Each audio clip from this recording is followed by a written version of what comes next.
দর্শক দেখতে পাচ্ছেন ফরিদপুর সদর লোহার ব্রিজ যেটাকে বলা হয়, সেটা প্রতিস্থাপনের কাজ চলছে, রিপেয়ারের কাজ চলছে। এর জন্য ওটা বন্ধ করে দেওয়া হয়েছে। এখন সাময়িকভাবে চলাফেরা করার জন্য আপনার বাঁশের সাঁকো দিয়ে তৈরি করা হয়েছে পারাপার হওয়ার জন্য।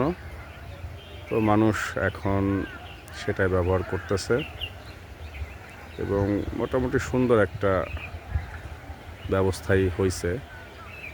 অনেকেই বলছে যে এখানে নৌকা দিলে ভালো হয়। নৌকা দিলে আবার নৌকা ভাড়া 2 টাকারটা 5 টাকা 10 টাকা একটা উল্টাপাল্টা আবার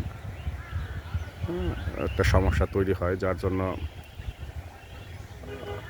আপনার এই ব্যবস্থাটা করা হয়েছে যেন মানুষ নির্বিঘ্নে চলাফেরা করতে পারে, কোনো রকম ঝামেলা ভোগান্তি ছাড়াই।